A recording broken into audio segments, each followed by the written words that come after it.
Boker Tov, nous sommes le 9 septembre 2021, le 3 Tishri 5782, premier journal d'information de cette année hébraïque sur Radio Kalita. Et oui, direction nos studios à Jérusalem avec notre correspondant Daniel Haï, que nous sommes ravis de retrouver après ces 2 jours de Rosh Hashanah. Bonjour Daniel.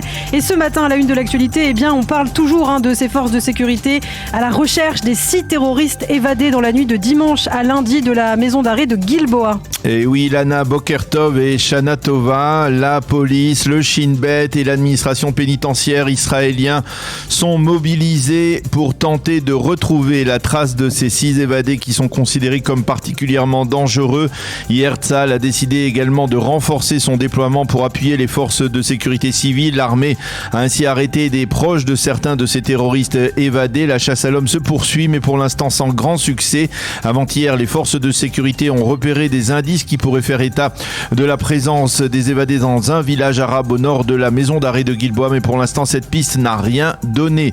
Selon certaines estimations, une partie des évadés pourrait avoir trouvé refuge dans les villages palestiniens de Judée et de Samarie, et selon d'autres estimations, ils pourraient même avoir au moins en partie réussi à passer en Jordanie.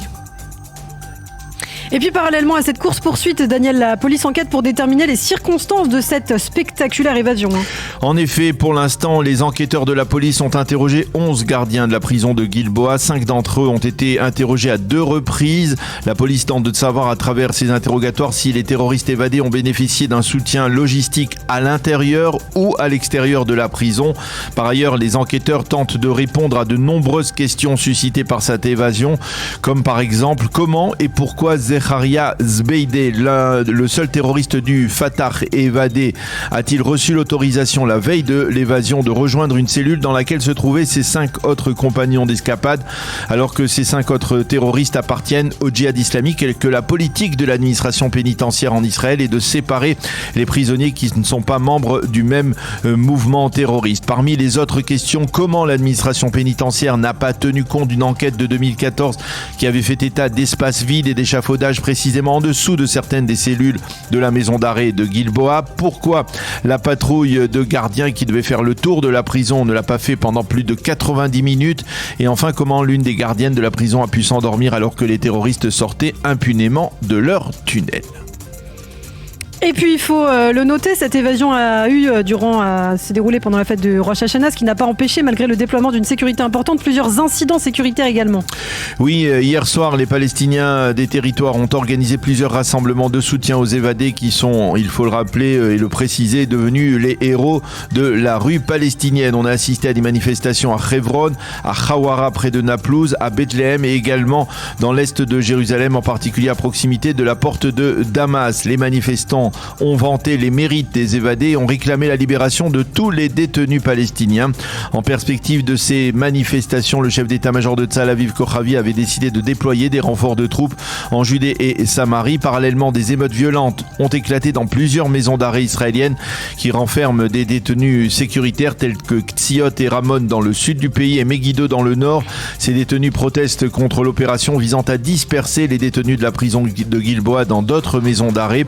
L'objectif étant de séparer les membres des différents mouvements terroristes dans des cellules différentes, alors que jusqu'à l'évasion, comme je vous le disais, les terroristes étaient répartis selon leur appartenance au djihad, au Hamas ou au Fatah. Et c'est dans ce contexte sécuritaire tendu que l'on reparle de la menace iranienne ce matin, avec une déclaration du secrétaire d'État américain. Oui, Ilana, Anthony Blinken a reconnu que l'administration Biden était proche d'abandonner les démarches visant à un nouvel accord de Vienne sur le nucléaire iranien. Côté américain, on parle ouvertement d'impasse avec les Iraniens et de volonté de la part du nouveau gouvernement du président Raisi de ne pas vouloir conclure un accord de ce type. Pour Blinken, il s'agit là essentiellement d'un problème de temps. Nous allons arriver à une situation où nous aurons beaucoup de mal à retrouver les termes de l'accord de Vienne, a dit Blinken, avant de reconnaître que plus le temps passe, plus l'Iran progresse dans son programme nucléaire.